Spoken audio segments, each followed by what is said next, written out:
Namo tassa bhagavato arahato sama sambuddhassa.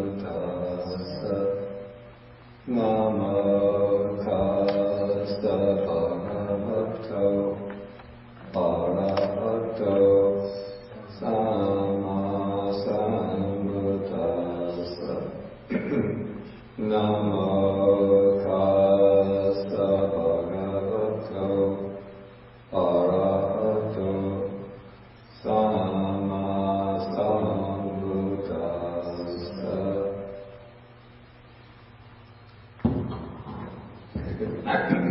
Good morning, everyone.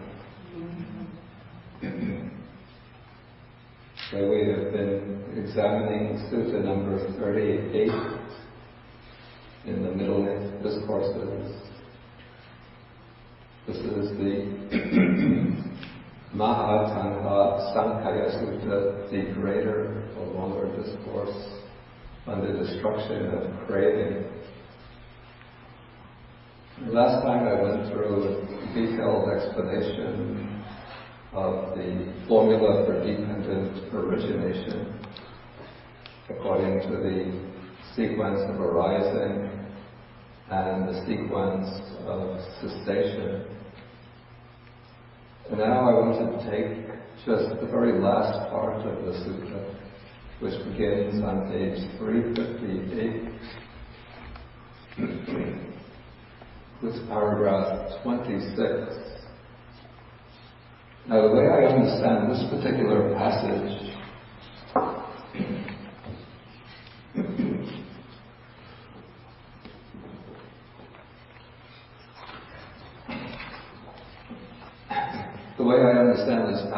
in relation to the rest of the sutta, you see, the middle part of the sutta, which we covered last week, gave a rather abstract presentation of the formula of dependent origination. So depending on ignorance, volitional formations arise. Depending on volitional formations, consciousness. From consciousness, name and form. From name and form, the six sense spaces. To contact, feeling, craving, clinging. Karmically active existence, birth, old age, and death. So this is all very abstract. So now the way I understand the section beginning with paragraph 26, the purpose here is to show in concrete terms, in actual experiential, biological, and psychological terms, what the formula of dependent origination is actually illustrating. It doesn't begin exactly at the beginning, but it starts off, with the conditions for what is called the descent of the embryo to take place. So the text begins, the descent of the embryo takes place through the union or coming together of three things, three conditions. And now it's called here the descent of the embryo. It's a kind of, maybe you call this a metaphorical term, or it's a word used, the expression used a little bit loosely.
Okay, so the Pali expression here, what's translated descent of the embryo, is Gabas-avakanti.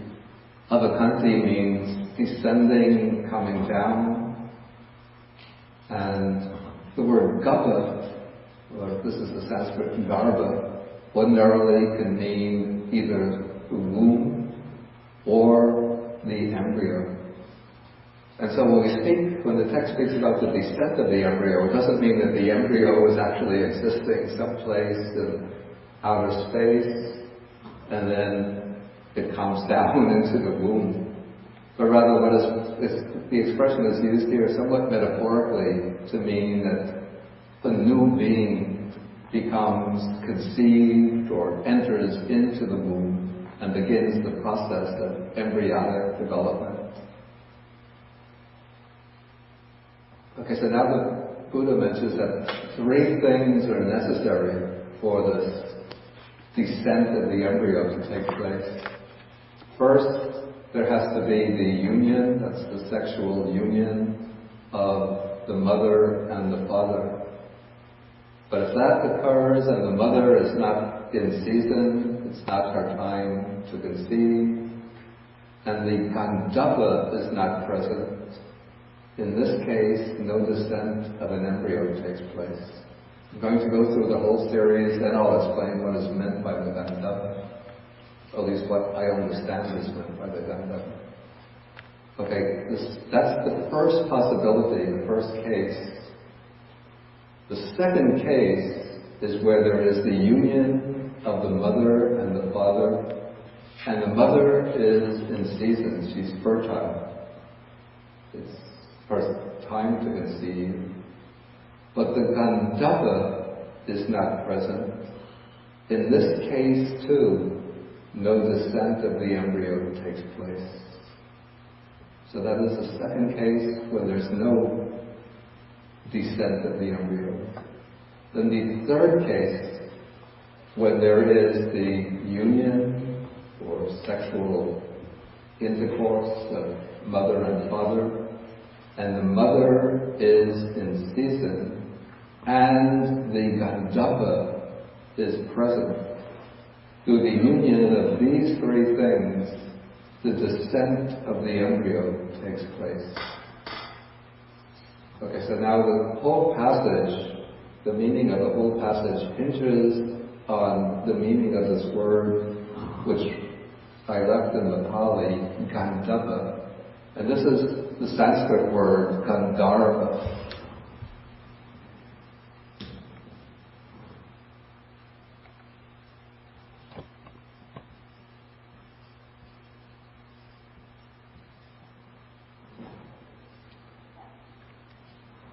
Now the word Gandharva is used in several senses in the early Buddhist literature. The usual sense is a kind of celestial being, kind of spiritual being, or supernatural, maybe we could say supernatural being, that live in forests, in trees, in fruit trees, in flowers, they're associated with flowers, fruit trees, woods. And they're somewhat like, almost like semi-gods, half-divine type beings. But they're not living in the heavenly world, but in close association with the earth. And so normally we don't see them, but those who have developed the supernormal power of vision, the divine eye, are able to see the Gandharvas. Okay, another sense that the word takes, I'm not sure whether we find this in the Pali literature, but this I think becomes typical maybe in later literature, perhaps in Mahayana sutras. Perhaps there are some precedents for this in the Pali literature. The Gandhapa is a kind of celestial musician. These are the musicians in the world of the gods. Maybe if you go into the big Buddha hall and then you walk inside, there's a kind of inner semicircle around the large Buddha statue, and then there are some images of the Buddhas, bodhisattvas, and then divine devas, and then there are some beings who are playing musical instruments. Those are probably the Gandharvas. Okay, now there's a third use of the word Gandharva, or Gandharva, which occurs only in this passage. It doesn't occur elsewhere in the Pali Canon. Only in this passage and a few other passages which are similar to this. And the way I understand the use of the word here, it means a being, let us say the form of a living being which has separated from its previous existence and is waiting around for the mother and the father to have sexual relations in order to enter into the womb and take rebirth. The texts themselves don't really give an explicit explanation of what is meant by Gandharva in this sense. But the way I've come to understand it is through some contemporary literature that I've read from there are researchers who have investigated reported cases of people with rebirth memories.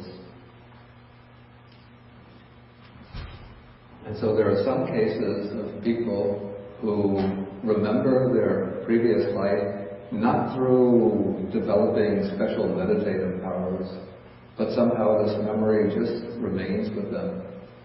And so they actually remember their previous life, what were the events happening up to the time of their death. And then, in the cases I've read, they actually experience their death from a kind of detached perspective as they're getting into the last stages of their final illness. They experience it seems as though they are separating from their physical body, but they still have a sense of possessing the same physical body. And so, but it's a kind of very subtle form of their original physical body. So they see themselves separating from the physical body, moving around the room. Usually they sort of drift up to the ceiling and then look down at themselves, maybe lying on the deathbed. They might see their relatives come and start looking at the body, trying to resuscitate the body, to get the vital organs working again. But at a certain point it becomes too late. And so then they might see the relative, maybe a doctor comes, takes the pulse, checks the breathing, tells something to the relatives. They see the relatives start weeping and maybe beating the ground, pulling their hair, crying out, "Ayo, ayo, how miserable we are." And in some cases, the person who's separated tries to communicate with their living relatives and tries to tell them, "I'm still here, I'm still here." And they actually experience themselves talking, but the living relatives show no response. But in one case that I read about, though the human relative showed no response, there was a dog in the room, the family pet. And the family pet was looking up at the ceiling and barking. But the people were completely oblivious to the presence of anybody else in the room. Okay, then maybe a few days later, they go to the cemetery, they see the funeral taking place, they can witness, the body being put into the grave or being cremated. And they're still trying to communicate, but no communication takes place. So at a certain point, they give up on this, and then they find themselves just moving around. They have no sense of the passage of how much time is passing, no sense of place or position. It seems that they could cross over great distances just in a few seconds. And this goes on could be perhaps several months, several years, so it seems to them like a relatively short time, till they find themselves attracted to a particular couple, and then they hang around that couple until the couple has sexual relations. Then when that happens, they feel themselves drawn towards the woman, and then they feel themselves sort of pulled into the body of the woman, and then at that point they lose the step of their consciousness until they take birth again.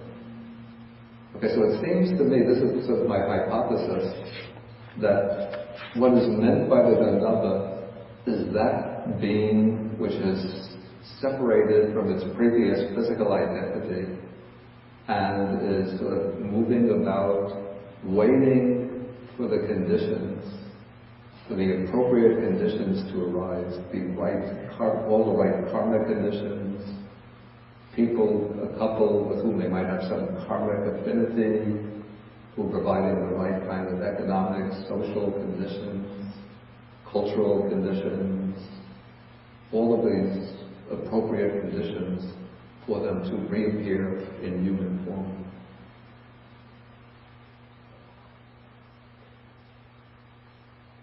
So when all of those conditions come together with the appropriate mother and father, then the being can take rebirth.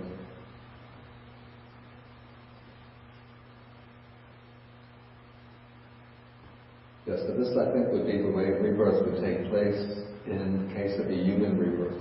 It could be that in the case of a heavenly rebirth or a rebirth in the hell realm, the rebirth could take place almost immediately after death, because the heavenly beings, the hell beings, are spontaneously reborn.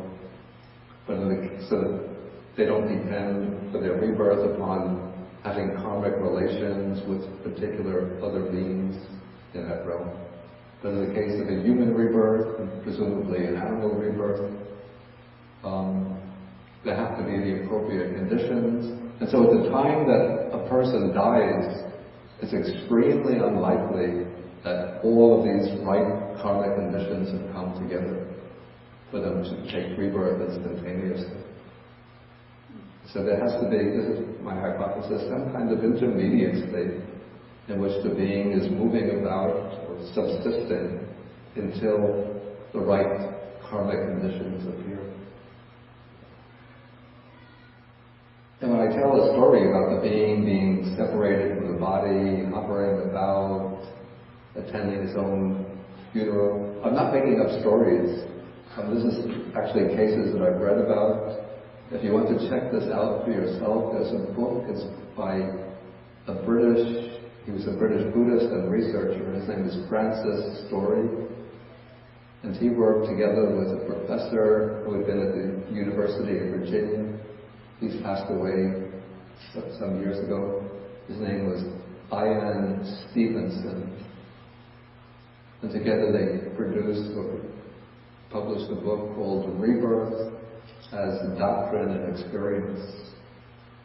The first part gives sort of theoretical or doctrinal explanations of the Buddhist teaching on rebirth. Then the second part consists of actual case studies prepared with fairly rigorous examination of individuals who have rebirth recollections. Then Dr. Ian Stevenson has compiled quite a few larger books on collections of rebirth cases that he's investigated. One of the earliest is called 20 Cases Suggestive of Reincarnation. And then he's also compiled a collection of rebirth cases. I don't know if you're interested, you could just check out his name on the internet. Ian, I-A-N, then Stevenson with a V. Okay, so the way rebirth is expressed here, it's the union of the three conditions, that is the coming together of sexual relations of mother and father. The mother is fertile and the Gandhava is present. So in that case, what is called the descent of the embryo takes place. Now what is actually meant in sort of the ultimate sense by the descent of the embryo is the arising of consciousness in the womb. It doesn't mean that the being that is reborn is fully conscious and then starts thinking, what's on TV tonight? Or any interesting news on the internet? Or doesn't start thinking, what is my mommy going to prepare for dinner tonight? But it's a very, very primitive type of consciousness, perhaps corresponding to the consciousness of a one-celled organism, like a protozoan, like paramecium or amoeba. Just one cell arises, but when that one cell arises, consciousness links up with it, and that is the beginning of the life, you could say, the development of life, the development of the living being, the beginning of the embryonic process. And when consciousness links up or connects with the fertilized egg, we have simultaneously the arising of what is called nama-rupa, name and form. Because consciousness doesn't occur on its own, but when consciousness appears, whenever it arises, it brings along with it the functions of consciousness. And the main functions of consciousness are feeling, perception, and volition. And so the one-celled organism will be the rupa, the form or body.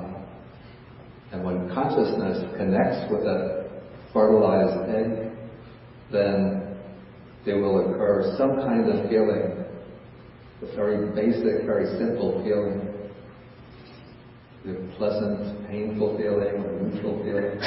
There will be very, very subtle perceptions taking place, very primordial perceptions. And there'll be some degree of volition or intention, especially at the moment of when consciousness links to the egg, then will be the intention or volition of starting the new life.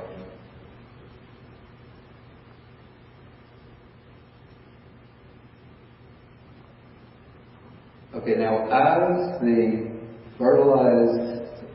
embryo is maturing in the mother's womb, the cell is dividing and dividing and dividing. Then as the process of cell division goes on, over time, the very simple sense organs start to emerge out of the embryo, in the fetus. Even at the moment of conception, we have what is called technically the body base. So the one cell fertilized egg, which is connected with consciousness, is now functioning as the body faculty. So it's just one cell, but that is the seed of the body. And so it's functioning like the physical body. It's sensitive to the tactile sensations of its environment.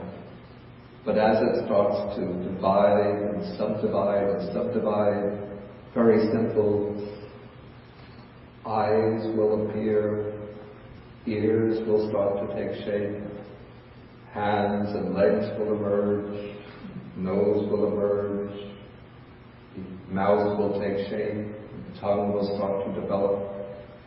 And so through these sense organs, as they're developing, at least the capacity for experience, different types of sensory experience will emerge.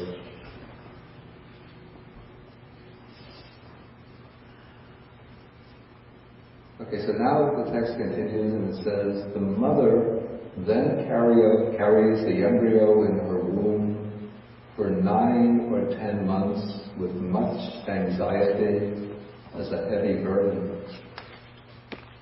Now we have modern methods of giving birth, parturition, of giving birth. But in ancient India, as in much of the ancient world, when a woman became pregnant, as the pregnancy advanced, there was always the question, is she going to survive the pregnancy or not? Or will she survive the birth process or not? And probably a fairly large percentage of both maternal deaths and natal deaths. Is that the expression? Okay, so then at the end of 9 or 10 months, the mother gives birth, again with much anxiety as a heavy burden. And then when the child is born, she nourishes it with her own blood. For the mother's breast milk is called blood in the Noble One's discipline. It's a very powerful statement, because we always think of the blood as being the essence of a person's life. And I guess it's from blood that transmits to the breasts basic biochemicals that go into the production of milk. And so the breast milk is the mother's, in a sense, it's the mother's own blood that she's using to nurture her child.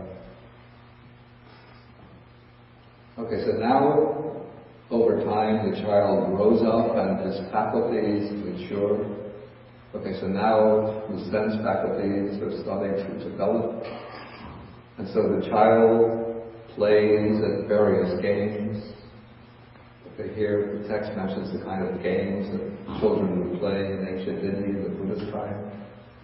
Maybe some of them we still have with us. Toy plows. It was an agricultural culture, so they would plow in the field. Nowadays, children, they like to play doctor and nurse. Tit-cat, I don't know what that is, somersaults, toy windmills, toy knitters, toy cars. Do they have cars in ancient India?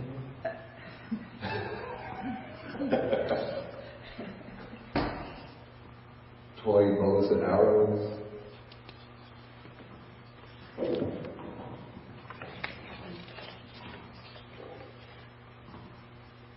Okay, so in our culture, they'll have little kids will have baseball bats, football, basketball.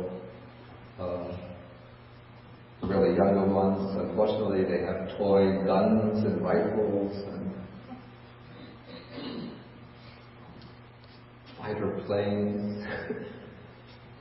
Okay, so then when the child grows up and his faculties mature still further, now the youth enjoys himself provided and endowed with the 5 chords or 5 kinds of sensual pleasure, that is with forms cognizable by the eye, sounds, odors, flavors, and tactile sensations.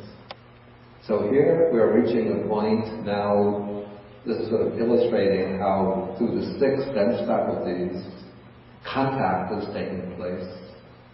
And then as one makes contact with the different sense objects, one is experiencing feelings. And these feelings are described, the kind of sense objects are described as those that are wished for, desired, agreeable, and likable, those that give pleasant feeling. And these are connected with sensual desire and rajaniya. Maybe provocative of lust is too strong. Now I use the word tantalizing or exciting. Okay, so this could be taken to illustrate the stages of dependent origination from the sense faculties through feeling. The 6 sense faculties, contact, and feeling. Okay, so now with the next section, section number 30, we're going to see how from the arising of feelings, craving will set in, and then start once again the process of causation that will produce another turn in the cycle of existence. Okay, so on seeing a form with the eye, he lusts after it, or he becomes attracted to it and attached to it. If it is pleasant, and he dislikes it if it is displeasing or unpleasant. So he abides with mindfulness of the body unestablished. He doesn't set up mindfulness, and he has a limited mind. The mind is limited by the ideas that the way to happiness, to true enjoyment, is just through the indulgence in sensual pleasures.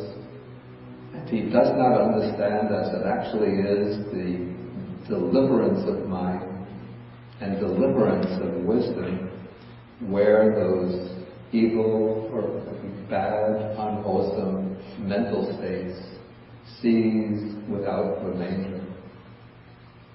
Okay, so now that he's experiencing pleasant objects, displeasing, unpleasant objects, he becomes engaged in what is called favoring and opposing.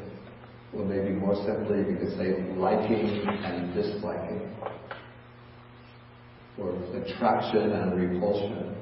So this is the way the ordinary mind functions when it experiences whatever kind of object it meets through the senses. It's always drawn towards the pleasant and repelled, turned away by what is unpleasant. Okay, now comes the statement a little bit interesting. He says, whatever feeling he feels, whether pleasant or painful, or neither painful nor pleasant, he delights in that feeling, welcomes it, and remains holding to it.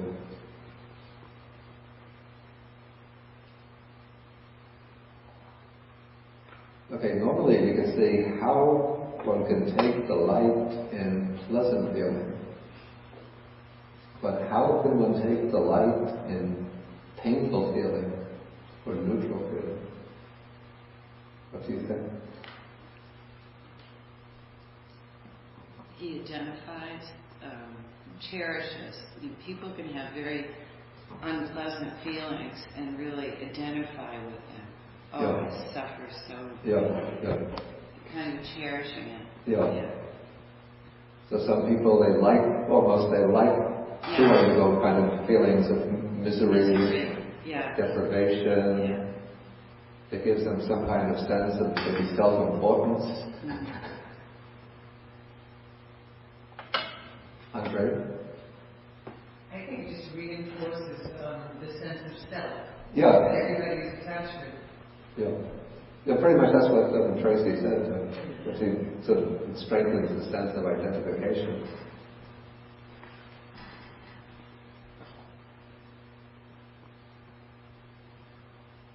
It's a kind of interesting observation from the standpoint of psychology. Another thought I have is sometimes it's just hard to leave the mind, not that we delight in it, but it touches the mind and we just can't get rid of it. Yeah, that's also true. Sometimes these sort of bitter feelings sort of just persist in the mind. And it isn't so much that one delights in it, but one does remain holding to it. And that it becomes difficult to let go of those disagreeable feelings. Any other thoughts about this?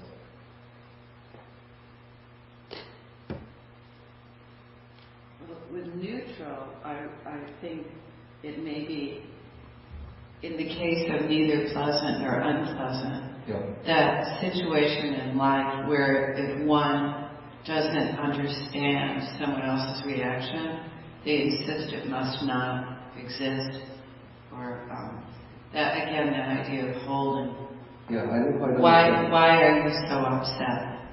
Why does this upset you? Or why do you value this so much? That again, it's a way of proclaiming yourself as the measure. So this is the person the neutral who's criticizing the other. Well, I'm thinking, how do you delight in a state that's neither pleasant nor unpleasant? And I think it must be the situation where someone obstinately insists this is not a problem, or this is not to be delighted in. So that's from the perspective of the person who is criticizing somebody else, is that? Right, or just not even necessarily criticizing, but affirming their own view. Yeah. In a way. Okay, maybe. Richard? Yeah, I think the idea is that it's something that one can afford to ignore. As you say, I don't have to pay any attention to this, so you can blot it out. You can say it's essentially blot it out. You don't need to understand it. So do you think you treat things that you feel as either pleasant or unpleasant as simply non-existent, not actually part of the world. How about if any of you, have you ever gone through really painful illness? You have a throbbing headache, a terrible sore throat, and it subsides and you just return to the bland world of the everyday. And then it seems wonderful, right? Yeah. Then you start thinking, how is it that I never really appreciated this?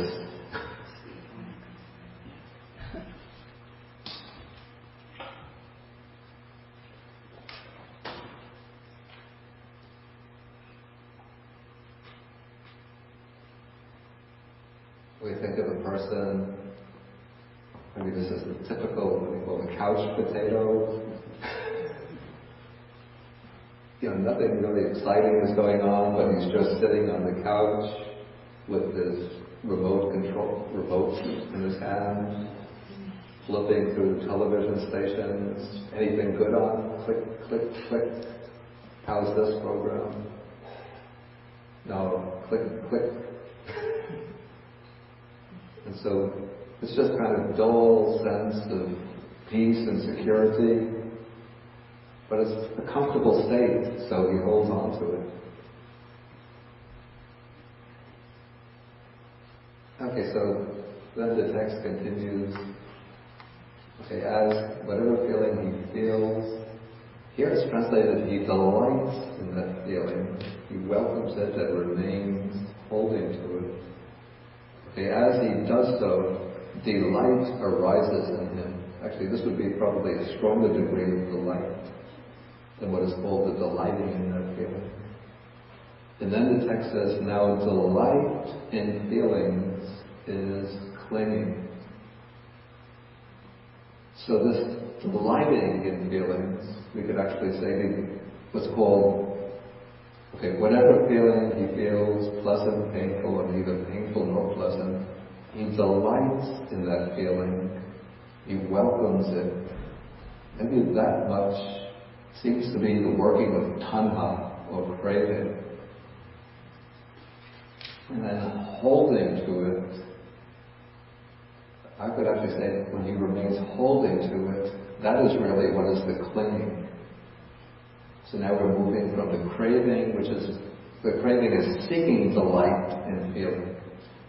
So maybe another idea occurred to me in relation to painful feeling, is that of course, in one way you could say one delights in painful feeling in certain situations, but the mind naturally seeks pleasant feeling. So when one experiences the painful feeling, then one wants to escape from it. And normally the way one tries to escape from it is by finding sources of pleasant feeling.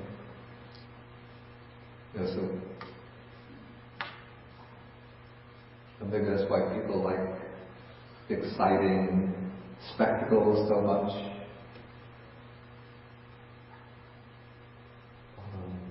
Or neither painful nor pleasant feeling is just sort of dull feeling of everyday life. And so, people have the expression, TGIF, thank God it's Friday. Because Monday to Friday is the work week, so you always have to do work. When Friday afternoon comes, we're free, we can go out and enjoy ourselves. And so then that sort of feeling on Friday evening when one leaves the work, that could be sort of seeking delight in feelings. But poor Heidi, for her, thank God it's Monday. Because she works Saturday and Sunday and gets Tuesday and Wednesday off.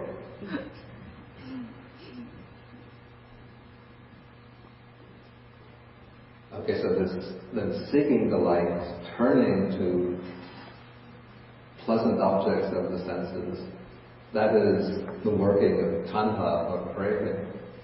And then this is followed when one acquires the objects of craving. Then there comes the holding to them, or the attachment to them. And that is upadana, that is clinging.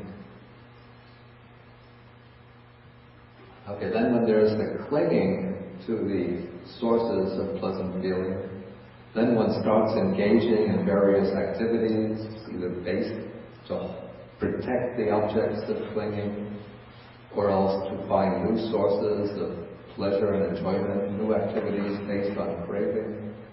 And all of this is now building up fresh karma. One is engaging in new activities. The activities are driven by will or volition or intention. And it's these intentional activities that are creating karma. And this karma is building up or constructing the prospect for a new future existence. A future existence which will be the receptacle or the field, the ripening of one's present karma, one's new karma. And then when this life comes to an end, then with those karmically constructive activities as conditioned, then there takes place birth. And then with birth as conditions, there takes place aging and death, sorrow, lamentation, pain, grief, and despair. And so such is the origin of the whole mass of dukkha, of suffering. Okay, then the same thing basically is, this whole paragraph number 30 is unfolded or developed based simply on experience through the eye. But then the next paragraph is built up, takes each of the other sense modalities as its basis. And so we have here the 6 sense bases taken as a whole, being our instruments or means of making contact with the world. Contact with the world generates feelings. In quest of pleasant feelings, there arises craving, to which we seek out pleasant experience, and we seek to escape from painful or dull, ordinary experience. The activities rooted in craving, then from craving there comes the clinging to the pleasant experiences and the pushing away of the unpleasant experiences. And then based on this craving or clinging and pushing away, favoring and opposing, there comes the creation and accumulation of new karma. And then that new karma is what is repeatedly building up, constructing a new stage, a new turn in the round of birth and death. And then with birth as condition, there comes aging and death and so on.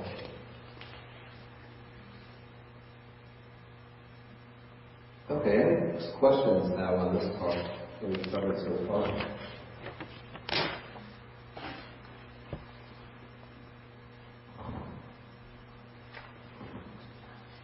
A lot of questions. Any coming from the class?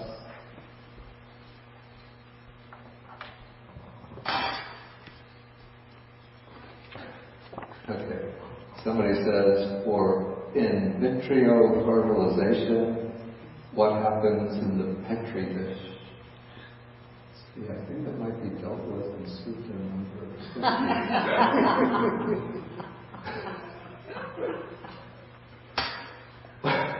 Or, no, I can't find anything in the guidance.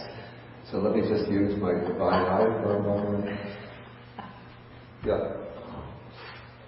In fact, I don't know, but okay, let us suppose, okay, there's what's called test tube babies. Okay, so in this case, there's no descent of the embryo into the mother's womb, but probably conception takes place in the mother's womb because that provides a condition, or normal condition for conception to take place. So what is done, I mean, I don't really know the science of this, but I think what is just done in the petri dish is to fertilize the egg. Then once the egg becomes fertile and starts to divide, then it's planted into the mother's womb. That's correct. They don't actually develop the whole embryo in the dish itself. And is it always successful or sometimes? No. Okay. So this is the way I would this is what I would understand. Okay, the fertilization of the egg is going to provide a physical condition. So now we have the fertilized ovum, which is just exactly what takes place if it's the mother's season and mother and father have sexual relations. So the egg can get fertilized, and it doesn't necessarily develop into a fetus or an embryo. When it's planted whether it's planted into the mother's womb or whether it's naturally, the egg is naturally impregnated there, whether it's going to develop into a fetus or not depends. One of the conditions is whether or not there is that gandhava present. So in the case of fertilization in the petri dish, the ovum is planted into the mother's womb. If there are still suitable physical conditions, and if the gandhava comes, then there will be conception. If either the physical conditions are not right, then there can be a termination of the pregnancy. Or if the physical conditions are appropriate, but the gandhava is not present, then the pregnancy or the conception won't take place, or embryonic development won't take place. I think this is continuing the question. For in vitro fertilization in the petri dish, the father and mother are not at the scene, and the doctor is almost playing God for the fertilization of the sperm and egg. How does the gandhava grab the cells? Let's see, Sutta number 59.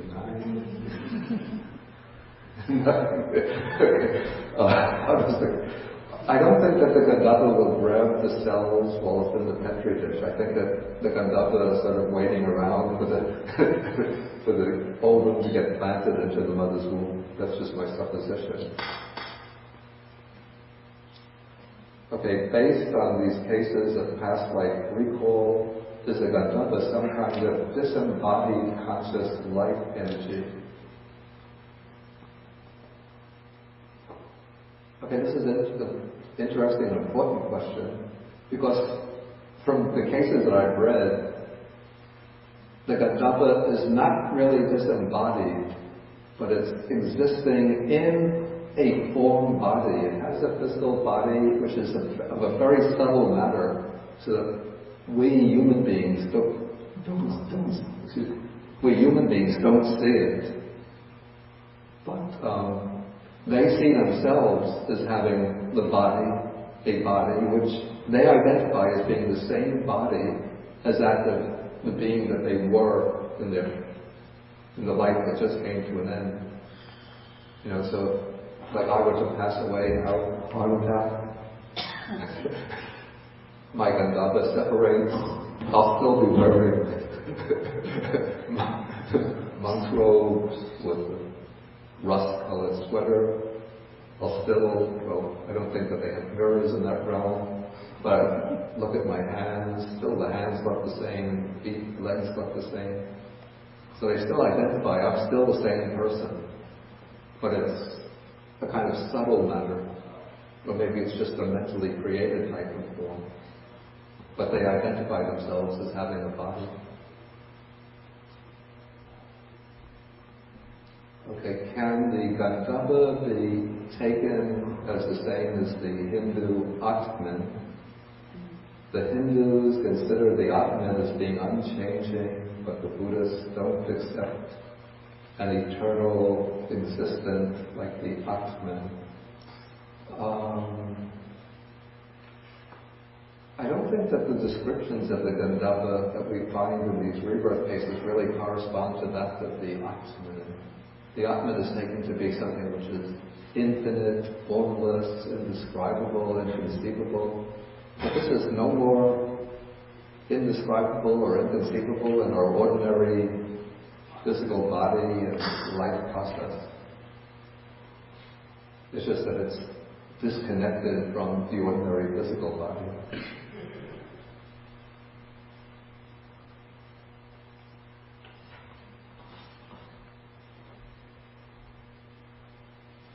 Well, many questions here about the Gandhava.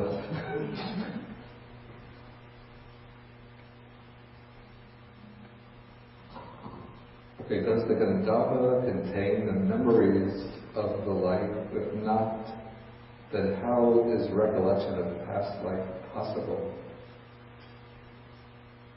Okay, the Gandhava, again, almost nothing is said about this in the Buddhist text, but in these cases that I've read about, as I said, the Gandhava identifies itself as being the same as the person who's passed away, so they must have some memories of the life that has just come to an end. And in some way, the memories of the previous life are imprinted on the stream of consciousness, so they're always potentially available to recall. But what happens when, perhaps probably is at the moment of conception, or when that Gandhava connects with the newly fertilized ovum, that at that point all of the conscious memories get obliterated. This might be like in Plato's myth of, I forgot the name of the myth, but Plato or Socrates, through the voice of Socrates, describes what happens to the souls after death, and they become disconnected from the body, and they go to a kind of celestial realm. Does anybody remember the name of that realm? It's almost like a paradisical realm, and they remain there sort of enjoying themselves for a certain period. Then they sense the calling to come back down to an earthly rebirth or reincarnation. And before they're able to come down, they have to drink the waters of the river of Lethe. Excuse me? Lethe, right? River for death. Yeah, it's Lethe, yes. And so this is the river of the waters of forgetfulness. When they drink of these waters, they lose all of their memories of their previous life, their experience in this celestial realm, and they begin life with apparently a blank slate. But all of those past life memories are imprinted on the stream of consciousness. So with suitable development, sometimes it happens spontaneously that people will have rebirth memories. But it's also said that those who develop very deep states of samadhi meditation are able to bring these past life experiences up to consciousness.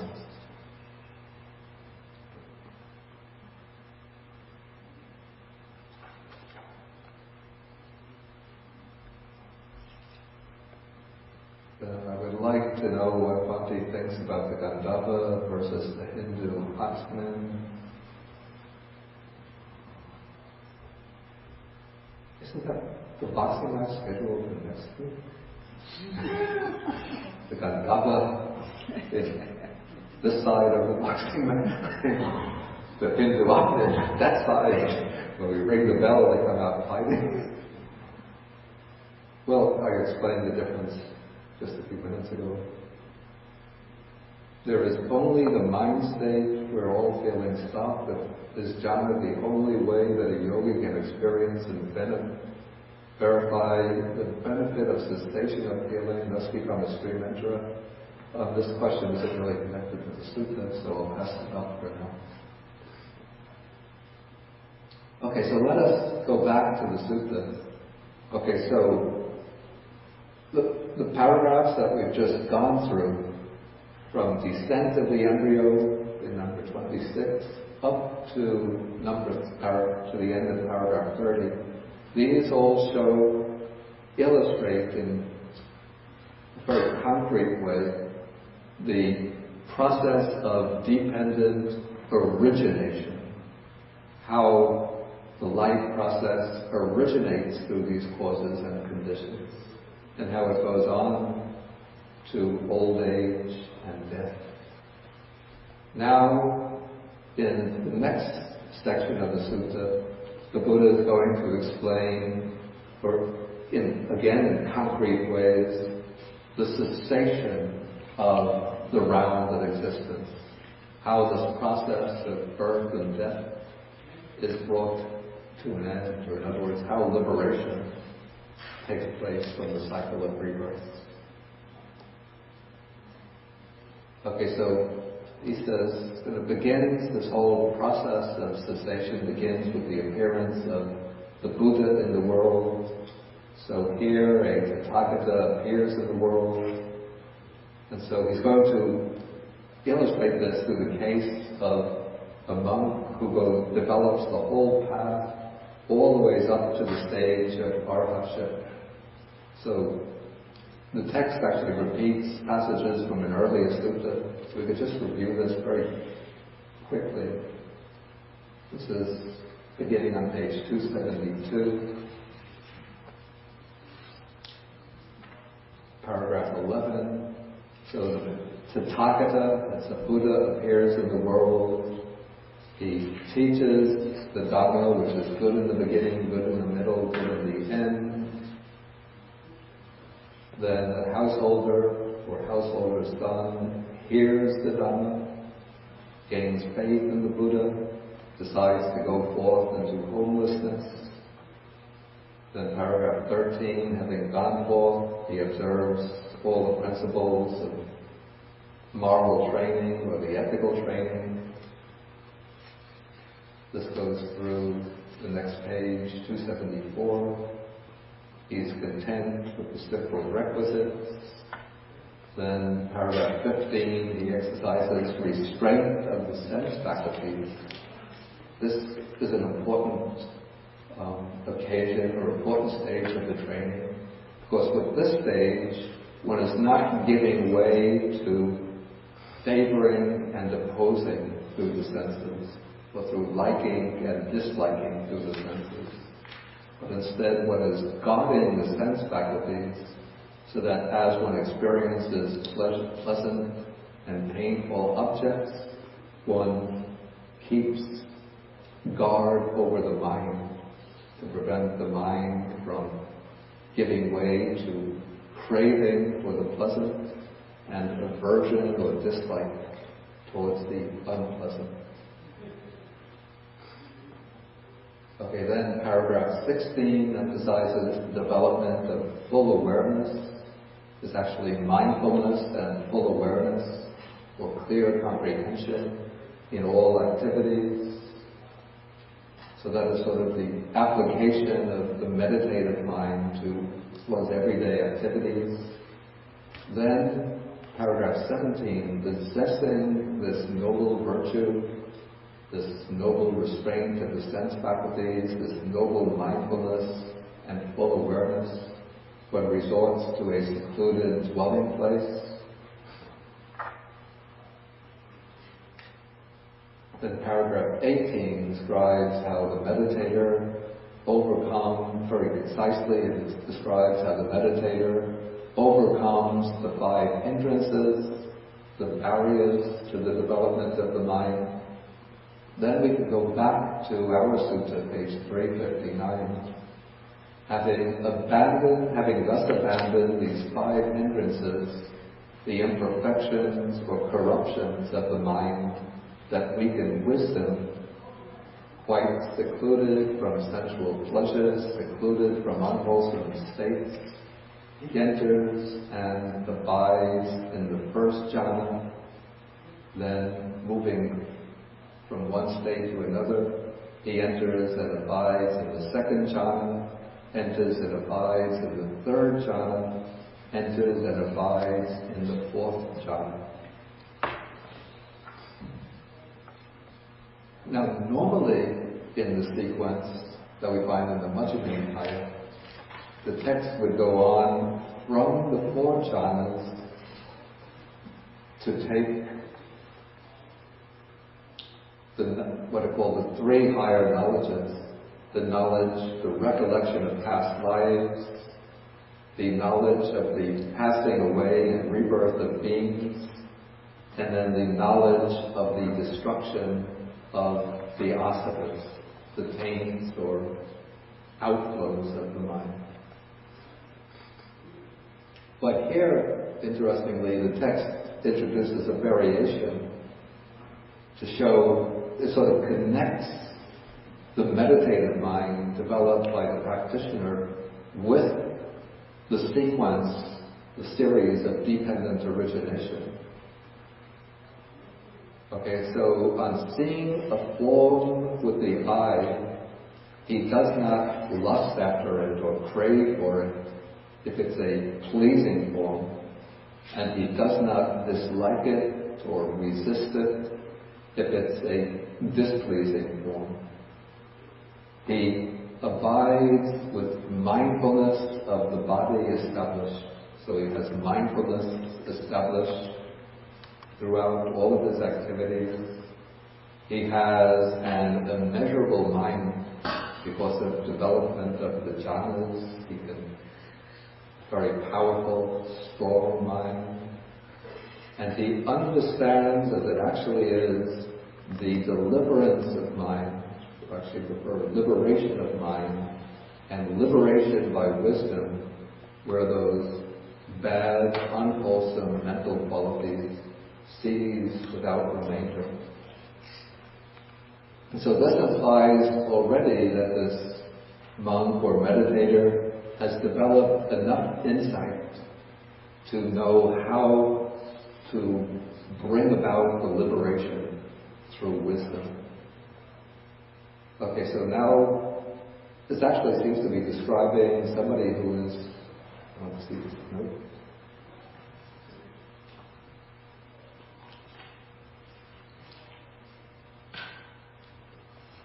The text says that the immeasurable mind is a supramundane mind, which means that he possesses the path. So this seems to be describing somebody who's already reached the stage of sotapanna, the stream enterer.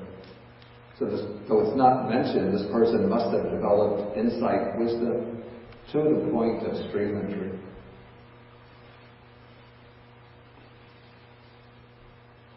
Okay, so now he's using this wisdom so that whatever feeling he feels, whether pleasant, painful, or neutral, he does not delight in that feeling, welcome it, or remain holding to it. Okay, as he does not do so, the delight in feelings ceases in him. And with the cessation of this delight comes the cessation of clinging. With the cessation of clinging, cessation of becoming or renewed existence. With the cessation of becoming comes cessation of birth. And with the cessation of birth comes the cessation of aging and death, sorrow, lamentation, pain, grief, and despair. Okay, so here we see this phase of dependent origination. Since this is a living person, there are the 6 sense faculties, contact takes place, feeling takes place, That is inevitable as long as we have this body with the sense faculties. But even though the different kinds of feeling take place, this person, because he has the insight of wisdom, doesn't delight in that feeling. And then, as he's doing so, delight in feeling ceases in him. That means the cessation of craving. So there's no more craving. With the cessation of delight comes cessation of clinging. So clinging ceases. With the cessation of clinging, there are no more karmic activities to construct a new round of existence. With the cessation of the karmic activities comes cessation of birth, and with cessation of birth, the ceasing of old age and death, and so on. Okay, so that is developed in the first paragraph in regard to the I as the mode of sensory experience. The next paragraph repeats the same thing with regard to each of the other five senses.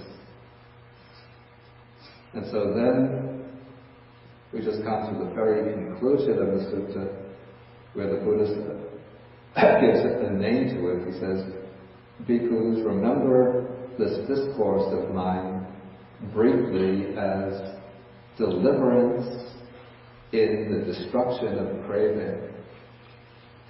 And then he goes back to that monk who started the discourse with his wrong view. We almost forgot about him, but he's still standing on the sideline. This was the monk Sāti, who was saying that the way I understand the teaching of the Blessed One, it is the same consciousness that goes wandering and roaming through the cycle of birth and death.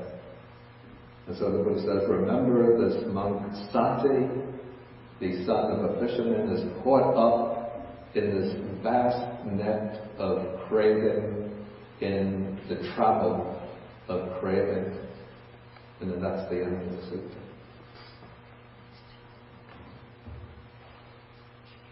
Okay, any questions or comments? Yes? You say that the Gandhava will stay for a period of time, or months, or even years, right? But in Chinese tradition, it says it only stays for 49 days, and it has to go to reborn, to be reborn. Is there a difference between these two traditions? Yeah, actually the idea that the Gandhava can stay for a certain period of time, this is my own hypothesis. According to the Theravada Abhidhamma commentarial tradition, rebirth takes place instantaneously. But I find that not really acceptable, because it seems to me that for rebirth to take place, there has to be the suitable karmic conditions. And it seems very unlikely that as soon as somebody passes away, all of the karmic conditions are ready with another couple who, just at that time, they have to be having sexual relations for that person to take rebirth. And so it seems to me very unlikely that this is going to happen. So this, and then from what I've read in some of these cases of the people who recollect their previous death and what took place after death, they go about in this state. They don't attach it, because they're not really aware of the passage of time. So they don't attach a time period to the length of time that they've been wandering in this state. But I suppose, my assumption is it could even be several months. I think maybe the Chinese use the 49 days, because it's 7 times 7 weeks. And so it's just considered an auspicious number. Otherwise, one really doesn't have an exact idea how long it's going to take place in the intermediate stage. And so one doesn't know, do we go on doing it 6 months, 1 year? In fact, in the Sri Lankan tradition, when the ceremony is done after the death, it's done 90 days. 3 months, supposed to be the 3-month alms offering in memory of the dead. Okay, we take first. Yeah, No, I was asking Valerie. Valerie. I have a question about the karma of the Gandhava and its relations to the new parents or that person. I guess it's hard to know, but in the case of a mother having multiple miscarriages or not being able to conceive in this present lifetime, does that have more to do with the mother's karma or the new being's karma? I would assume it's the mother's karma. That's just my assumption.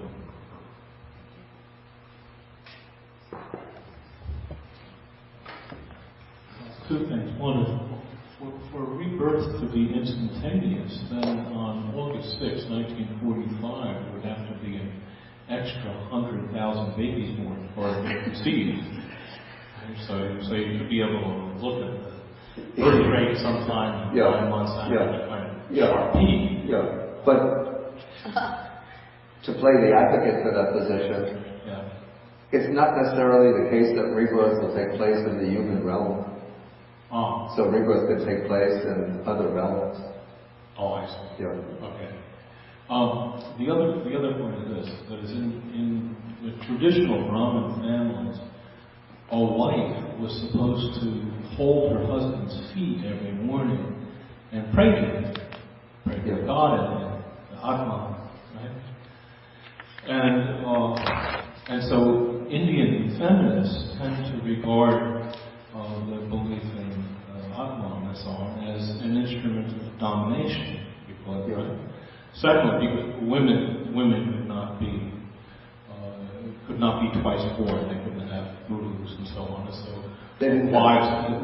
women could not be twice born. They couldn't have gurus, so they couldn't have the status that Brahmin men had. Secondly, there was the belief regarding the whole of society that once-born people, like Shudras, right, could not compare themselves in any way, or could not consider their experience as being similar to the experience of twice-born people, as Brahmin, upper caste men who were in touch with their Atman, right? And so it was an instrument of social domination that way to prevent any kind of dispute or refutation coming from people lower down in society.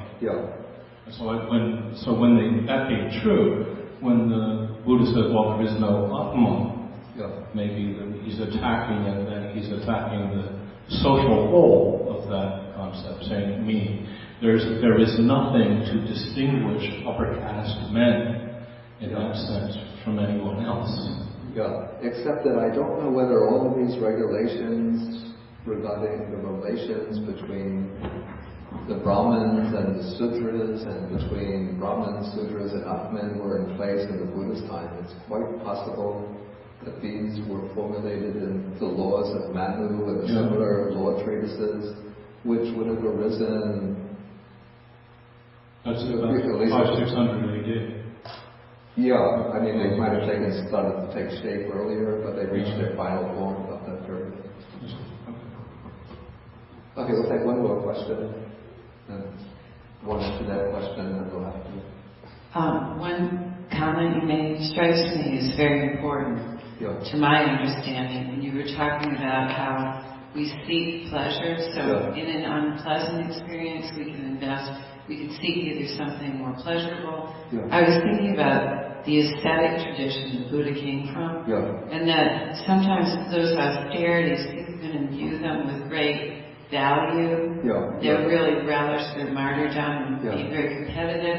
That the discovery of the middle path is it's changed my understanding of what renunciation or sense pleasure, sense restraint means. It would also mean not taking pride. You could, spiritual pride, austerities. So homelessness can be like an inner homelessness too. Not taking birth in your attainments, your own. I don't know if I'm saying harmlessness.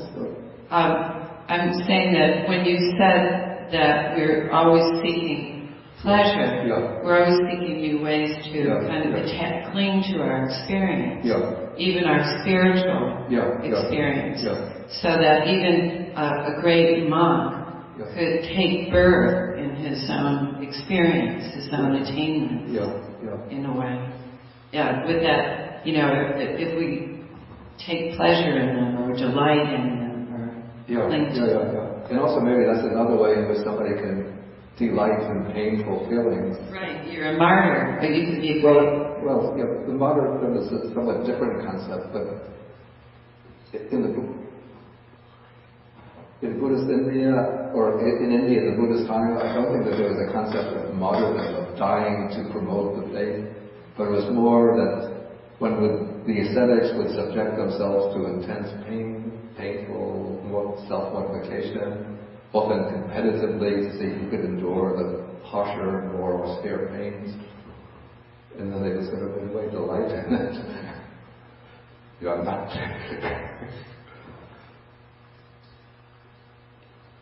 Used to have a joke when the masochist says to the sadist, "Hit me," the sadist says no.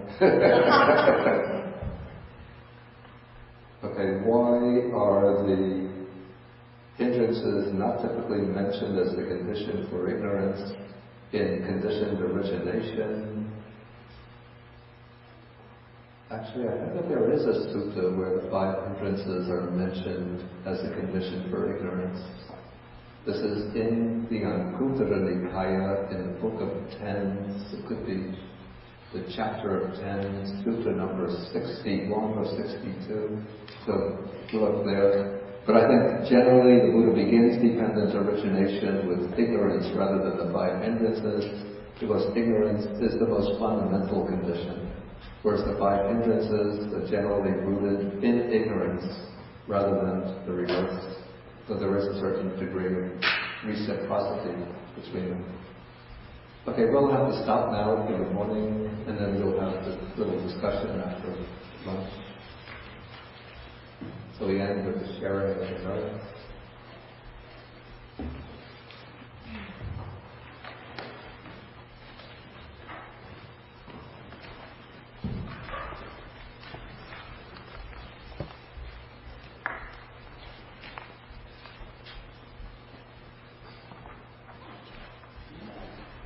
Okay, so we share the merits of the Devas, the Buddhas, and with all sentient beings, wishing them to be well, happy, protect the Buddha's teaching, protect the world, to protect ourselves and others.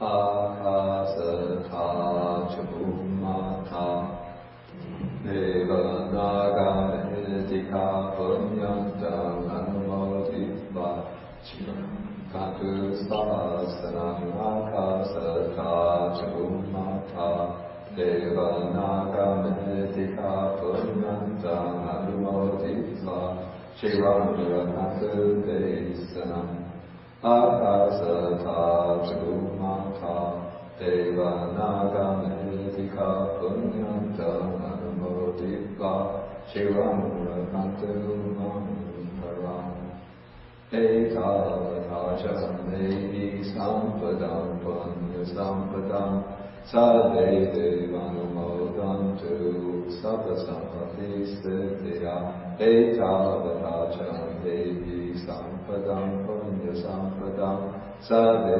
Buddhanumodantu Sabbasampati Siddhya Ekavatacha Devi Sampadam Punya Sampadam Sabbe Sadhanumodantu Sabba Sampati Siddhya Bhavadupadaya Bhikkhu Ekantare Satakaya Brahmana Rupya Rupicha Sanya Sanyo Dukkha Pamochantu Pusantu Vibhuti.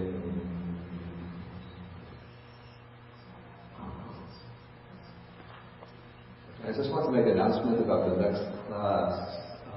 There's going to be a little bit of a gap because